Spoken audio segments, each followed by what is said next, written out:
Cool Gagamel Boss Bawazuwena. Yes. Yeah. Omwami oyo eggulo yabadde waya. kokako omanyi onaye buli mwaka abamanyi waya kayimba ka Bebe Cool. But anyways, because it is beautiful. Kalimba kalungi. Enyimba nyingi zaine nnyo. Na yako ekaba ke question lulungi. Na lulungi. Lunyumira nnyo Abdu. So eggulo yabaddewo ku event emu eya Media House emu n'abanga asobola commentinga kuba promoters omanyi tulawo mufunamu interviews zino. Baba mukuba nnyo. Ababiza ne nakirala amanya nti mugenda mukotinga wrong. Neddo omuntu kasitokula. Omanya wa wino gena no talina genda. Kati kyekyo so eggulo yageddeko kuba promoter aba pricing abayimbi. Batya wala promoter aba journalist awe mabegako n'abalala najja n'agamba nti ono wa milioni asana milioni 5 ono Bebe Cool tumuleke tujamu akakadde kamu ono akolera zino eziti era ne basletinga nga kamiliyoni yafuna omusente omungi nga yekaye muyimbi otegedde sevudde na outlininga Eddy Sendi specifically n'agamba ngenda ba example ya Eddy Sendi omwami oyo yali kumpewo ate Media House nemukkiriza nayimirira n'agamba nti Bebe Cool asana milioni emu n'asirika n'amulinda nga ayagala omutegeka so aina events company emu gy'akolera bakera ku matanga bosi wamugamba neetaaga Bebe Cool nasooka ndoza neerowooza kati ngenda tutandika ntya naye yamukubira akasimu munaye mukulu teyagana ng'akola ki ng'akakwata ngamugamba kakati na event njagalo nyimbire omukulu namugamba mbadde nsaba ku red card atengola tajimanyi yategeka omukulu n'avaayo namugamba muna red card yiyo ng'alaga event aswagikolera ku milioni 15 Eddy Sendi nagamba naye papa ngondeezeemu nnyo namugamba nze mbadde nina weziti mulabaawo nga nsalidde ebigambo bye namugamba mbadde ninawo bweziti namugamba esente ze yayogera ze yali yagamba kamiri zasaana ate nga emuyimbi yekka azikola ki azikolera namugamba kakati tetugenda okukola mbadde nsaba okubire kamiri yabaakola Bebe Cool okyo kikoze namugamba yabaakola so nagamba you fools yadogenda kwate kubo wako wange gwenkoze ate oyimirire okole ne red card gomanye ebbanga lyemmaze lino how much I invest okitegedde video kuba ku epa ku Zedi nga za videographer wa Bay gweseba ovudde eri oyimirira mu nkolera zino n'olwekyo abakola red card mujjukire nti no mujja kwetaaga abayimbi abo oye Bebe wawe kunyiga naona mu bufunze Eddy Sendi yakomekereza nga tafunye Bebe Cool teyamufuna bamutuma wa kamiri ayesemanya bakamiri yamufuna baddangamu sabula mba tugende bwe tuvaawo omukyala wa Bebe Cool tukubuuza kwanza kambe wakatona question akanyumira Abdu yes kayitirivu fenna nombi nange kajja kunyina so Irene Namatovu mukyala Geoffrey Rutaya yacha mama yegedde bubi Irene Namatovu mukyala wa honorable kale mukyala wa honorable so naje chiri nabo reserve shami bwakwagala bubula asala so munaye omukyala oyo wetwogerera ye musanyufu bujeta kimanyi nti music wali international newankubadde yafuna Afrima teyamanya nti ali international nnyo olw'ensonga wetwogerera Kenyatta University yazzeemu oluyimba lwe baluyita nsambira nyumanga jazz baluzzeemu nga lwe lubatwala mu competitions ezimu eza universities e Kenya nga bagenda duyimbira omukulembeze wewa so ne bamubuuza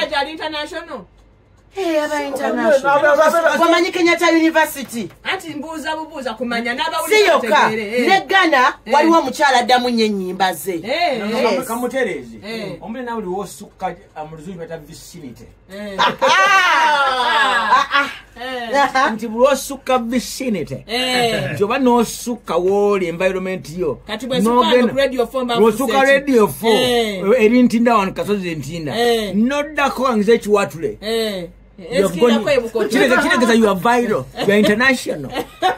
So munaye omukyalo yabadde musanyufu nnyo ne bamugamba naye wali badde okimanya bulijjo nti oli international because wafuna Afrima otegera n'agamba mu bafrima bonna abakagifuna luyimba lwani lwe bazzeemu akonno kabuuzo luyimba lwani so ye ali mu kiti kirala nnyo atakulimbye kati tuddemu tusengeke ba big 3 tufune we tukola ki ba big 3 women muzuri nakatali international Alichi. Kali global. Bwenvayo eyo mwatu Daudi Lutalo bagenda ne bamutamira awo Embarara. Daudi David. Yes. Owafo wanarongo. Yes. Bagenda ne bamutamira nga bamugamba goyinze political. Nagamba nti bamukwata bubi. Otegera e story yali waawo. Nagamba yamanya abantu abamukumamu omuliro. Abantu abali mu sindika kino ekintu yavuddeyo nagamba nti si side eri gye bali basuubira. Otegedde. Wabule yakimanyi teyamwogedde naye akimanyi. Yekyasazeewo n'amukolera akayimba bakayita bongoota. Babongote. Abamuvujirira ebigambo babongote. Yes. N'abasabira nti Mukama abawe emmere balye bakute bamale babongote. Yenga yeeyagala.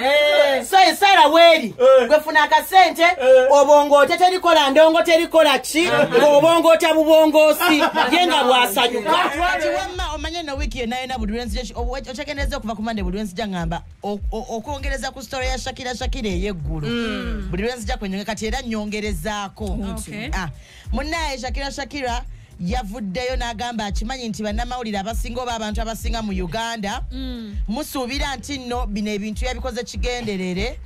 okitegeera but tekyabadde kigenderere natuwa n'olugero nga we byatuuseewo okitegedde n'atugamba nti waliwo omwami lwakuba ekyannumye nti teyamwogedde kyova olaba bannaye mwagala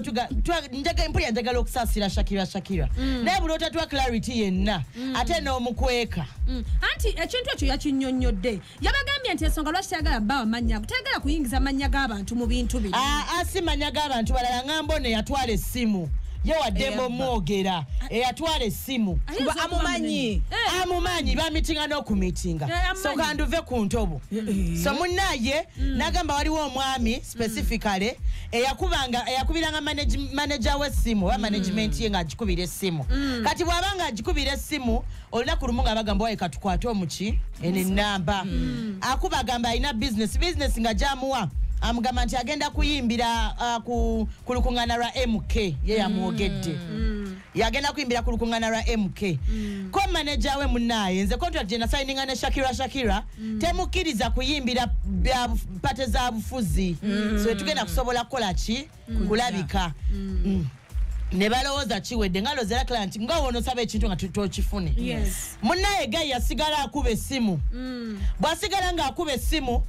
Adbadamba mkwada gamba kuruno nina business na si ya MK seri political ne bamugamba gundi business kiraba kale yabalemerako ebbanga ddene ekyavaawo nga basisinkana we basisinkana we basingana ne Shakira Shakira tambula n'essimu nnyingi ko zibanga 3 awo ezityo so mukuvaawo Shakira nga yerabirawo ki essimu ye mbu ye yajerabira ojerabira otya essimu ayina muntu ayina amasimu mutuleke nammwe wamma kansoke malirize nze ndyoke ndeta opinion yange so bwayerabira essimu nga Gayi atwala obuvunanyizibwa ng'amukubira atugambye Gayi abadde nawavunanyizibwa simanyi lwaki tamwogera alinnya tekinnuma ate nga yasobodde okwogerera MK amusinga obuvunanyizibwa okitegeera so n'akola ki namukubira simu namugamba waye essimu ojerabidde so Gayi Shakira namugamba bannaye katukoze namugamba omanyi ngamba woli ngenda kuletera essimu yo namubuza buza olunaku lama namugamba nzija n'enkya ne luca namukubira Shakira namubuza nze nkusangewa ng'akoyo omubuzaabuza namugamba ali namukatono ndi bize biki namubuzabuza era zona maana mwa location wemusanga bwamwa location Shakira n'atuukawo yagenda ne personal assistant we oshegedde bwagenda ne personal assistant we Gayi yamukubira essimu namugamba lwaki ozze n'abantu mbadde njagala gwe lwaki ozze n'abantu Shakira namugamba bannaye bw'oba owulira nga toyagala ku meeting abantu bano just funa omuntu akolera mu kino ekifo kye tulimu mu essimu yange agireete namwegayiriza nnyo kiri olaba weegayira ekintu nga kiti otuuka n'onyiiga era Gayi yatuuka n'akoowa n'avaawo manya nga Shakira yatuuka n'akoowa n'avaawo n'agenda kati bwagenda Gayi atandika omwere wagenda yakuba e UK essimu ye bagiblocking so eba blocking essimu ye Gayi ng'amugamba nnyabo oblokinze nnyo olowooza ebintu byenjagala samaze eddo bijjamu kubanga yasooka n'asensinga Shakira yasooka n'asensinga ng'alaba profile picture ye ya WhatsApp ekoze eki ekyuse n'ategeerawo byononise nakuba e UK ne bakyusa ki ne ba blocking essimu ye namugamba muna ebintu byenjagala namaze ddo bifuna namwerezako ne samples yes kati yagamba ebifaananyi byonna biri awo kayenza nadde manyako abakabira ebifaananyi nti bulijjo ngwabbe bino byotulagira okitegeera so yagamba ekimweraliikiriza waliwo vidiyo ejja ng'ali bute waliwo vidiyo ejja eyo kitegeera naye kati kyeneebuuza simu temuzirookinga ezo simu ezebbeeyi zemukuba UK ne babulookinga oba tosobola girookinga munnange nno twerabira oluusi mwerabira ki twerabira okulookinga ebyo bintu byangu nnyo naye kuba nekyatandika otula olunaku olumu ogenda fune oluyi ng'oyogera ebitakwata first and foremost yatugambye nti gaayi ono bamwawabidde ku poliisi ate ono gaayi ayina emisango egimu ng'egya mathake kati oyo omuntu ng'oyo lwaki toyogera amannya ge ne tukuyambako munoonya kati lwaki toyogera omuntu oyo ne tumukuyambako munoonya kati fe tulina kyetugenda kukuyamba tugambe nti Salongo yabbye essimu yange n'ateekayo ebifaananyi byange fe tukulagirire Salongo waali ate okimanyi fe tusobola omuwamba ng'abakazi batukolanga batuswaza kinyiiza naye jesi lwaki mpulika nga atakuwolereza nti toli mutuwa information etuyamba abikkirira ebintu bitategeera nedda ekintu kyamukubye enkyukwe kati awulira bambi ennaku muli ku mutima kati takyasaana kweyinza naye kale ensobi gye yakola eri emu lwaki omuyimbi lwaki ogenda okumiitinga ba clients ayina manager nze wamma wenvaayo eyo munnaye EVELYN LAGU rest in peace ekivulu kye bamaze ne bakisazaamu neera bannaye abantu muganya okungubagira EVELYN LAGU naye namwe mugenda kufa tujja kubajjukiza kubanga misa kyavudde bali bateeka bwe bati abali ku organization committee misa kififida Queen Diana n'abatanzini abalala bangi nnyo ddala so ku lunaku lwe baategekanga 5 November abaromantic bavudde ate bo ne bayomba buyombi ne bakayana mbo olunaku lwaffe muteeka mu charity concert ku lunaku lwaffe lwe tulinayo ki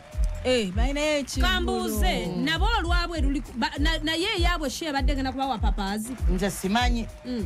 so munaye misa kiwalabye nga kiganye tayagala kontana n'abantu n'agamba bannaye buli awulira nga yali ayagala EVELYN LAGU ng'era osaasira omwana ono mutuukirire Fred Kasavu ku social media handles ze mumuyambe oba ku ssimu ye oba munoonye ba misa kibajja mukutuusaako kubanga awulira akooye ye kino ekivulu teyakikola just kuyamba mwana oyo wabula yakikola kulaba nti no industry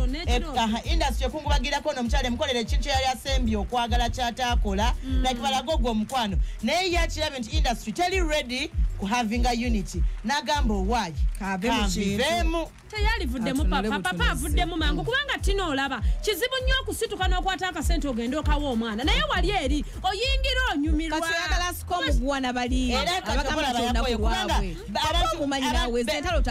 bamizanyo bamanyi EVELYN LAGU bwe yali bebamu kuba mugana wali kuki era beebu of course njogera ku fraternity eyaki ey'ebyemizannyo mbadde mmanyi gundi byabakulu abawali be regardless bonnera babyamizannyo njogera ku fraternity yonna okitegeera kati naromati wevaayo era nayo kitundu kuki kweyo fraternity bannaye ebintu ebyo mukola si birungi naye njagala mbategeeze nti obulamu buno fenna kubo tukwata lyeritya lyerimu